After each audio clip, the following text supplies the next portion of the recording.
পিচ্চি হেলালের অডিও রেকর্ডে যা বলেছে তা হলো চোরের মায়ের বড় গলা। আমার ভাই হত্যার বিচার পাওয়া নিয়ে আমি প্রচন্ডভাবে শঙ্কিত। টিটন আমাকে জানিয়েছিল পিচ্চি হেলাল তাকে মারা নীল নকশা করেছে। প্রিয় সাংবাদিক ভাই বোনেরা, আপনারা জানেন পিচ্চি হেলাল পুরস্কার ঘোষিত একজন শীর্ষ সন্ত্রাসী। সে রাজধানী মোহাম্মদপুর, ধানমন্ডি, নিউ মার্কেট ও এলিফ্যান্ট রোড এলাকায় প্রভাব বিস্তার এবং আগামী কোরবানির গরুর হাটে ব্যবসাকে নিজের নিয়ন্ত্রণে রাখতে আমার ছোট ভাই টিটনকে হত্যা করেছে। জেলখানার ভিতরেও পিচ্চি হেলালের সাথে টিটনের ঝামেলা হয়েছিল। পিচ্চি হেলাল দেশের একটু তালিকাভুক্ত সন্ত্রাসী। সে টিটনকে হত্যার ঘটনা ভিন্ন খাতে প্রবাহিত করার চেষ্টা চালাচ্ছে, নিজেকে নির্দোষ প্রমাণ করতে চাইছে এবং ধরাছোঁয়ার বাইরে থাকতে চাইছে, নিয়ন্ত্রণ করছে আন্ডারওয়ার্ল্ড। পিচ্চি হেলালের অডিও রেকর্ডে বলেছে আমার ভাইয়ের ফরেন্সিক মোবাইলের ফরেন্সিক করার জন্য আমিও তার সাথে একমত, এবং সেই সাথে আমিও দাবি করছি তারও মোবাইলগুলো ফরেন্সিকে নেওয়া হোক, কারণ আমি কিন্তু সুষ্ঠু বিচারের জন্য এখানে আসছি। ভয়ঙ্কর খুনি, চাঁদাবাজ ও শীর্ষ সন্ত্রাসের অপরাধীরা কখনো নিজের অপরাধ স্বীকার করে না। পিচ্চি হেলালের অডিও রেকর্ডে যা বলেছে তা হলো চোরের মায়ের বড় গলা। গত 28শে এপ্রিল রাতে রাজধানীর নিউ মার্কেট এলাকায় আমার আপন ছোট ভাই নঈম আহমেদ টিটনকে হত্যার পর এই মামলার প্রধান আসামি পিচ্চি হেলাল প্রকৃত ঘটনাকে দামাচাপা দিতে এবং নিজে রক্ষা পেতে অডিও রেকর্ডে নানা ধরনের মিথ্যাচার করেছেন। আমাদের শোকাহত পরিবারের পক্ষ থেকে পিচ্চি হেলালের মিথ্যা বিভ্রান্তকর তথ্য প্রচারের প্রতিবাদে আজ আমি আপনাদের সামনে হাজির হয়েছি।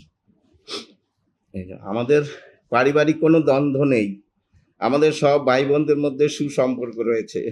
আমার বোন ও ভগ্নিপতি সানজিদুল হাসান ইমনের সঙ্গে আমাদের পারিবারিক কোনো অবনতি হয় নাই। ইমন একজন সম্ভ্রান্ত ও অভিজাত পরিবারের সন্তান। টিটনের শোকাহত পরিবারের পক্ষ থেকে আমাদের দাবি, আইন শৃঙ্খলা বাহিনী আমার ভাইয়ের হত্যার প্রকৃত সুষ্ঠু ঘটনা তদন্তপূর্বক পিচ্চি হেলাল ও তার সহযোগীদের গ্রেপ্তার করে দেশের আইন ও সর্বোচ্চ সাজা নিশ্চিত করুক। আমরা আমাদের ভাইয়ের হত্যার দ্রুত বিচার চাই। আপনারা নিশ্চয়ই অবগত আছেন, পিচ্চি হেলাল একজন ভয়ঙ্কর চিহ্নিত সন্ত্রাসী, চাঁদাবাজি ও খুনি।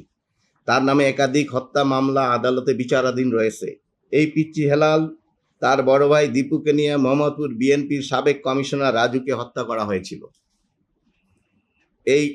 এই মামলা সহ একাধিক মামলায় আদালতে বিচারাধীন রয়েছে। পিচ্চি হেলালের দাপটের কারণে রাজুর পরিবার আজও বিচার পায় নাই। আমার ভাইকে হত্যার এই মূল আসামি সমস্ত অডিও বার্তা সামাজিক যোগাযোগের মাধ্যমে প্রকাশ করেছে। তাতে আমার ভাই হত্যার বিচার পাওয়া নিয়ে আমি প্রচন্ডভাবে শঙ্কিত।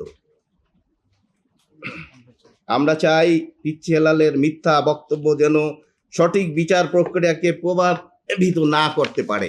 পরিশেষে আপনাদের জানাতে চাই, আমার ভাই নিহত হওয়ার 1.5 মাস আগে যশোরে এসেছিল। তখন টিটন আমাকে জানিয়েছিল পিচ্চি হেলাল তাকে মারা নীল নকশা করেছে। তখন আমি ওর কাছে জানতে চেয়েছিলাম পিচ্চি হেলাল কে। টিটন আমাকে জানিয়েছিল পিচ্চি হেলাল ভয়ঙ্কর সন্ত্রাসী ও খুনি। আমি যখন যশোর থেকে জানতে পারি যে আমার ভাই মারা গেছে, প্রথমে আমি মেডিকেল কলেজ মর্গে যাই। আমার ভাইয়ের ওই বিভৎস চেহারা দেখে আমি মানসিকভাবে প্রচন্ড ঘাবড়ে বিধ্বস্ত থাকি। এই জন্য এজাহারে এই কথাটা আমি উল্লেখ করতে ভুলে গিয়েছিলাম।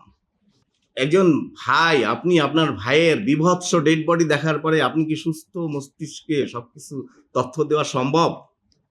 আপনাদের মধ্য দিয়ে আমি মাননীয় প্রধানমন্ত্রী, স্বরাষ্ট্রমন্ত্রী ও সরকারের কাছে আমার ভাই খন্দকার নঈম আহমেদ টিটন হত্যার আসামিদের গ্রেফতার ও দ্রুত সময়ের মধ্যে বিচারের দাবি ঘোষণা করছি।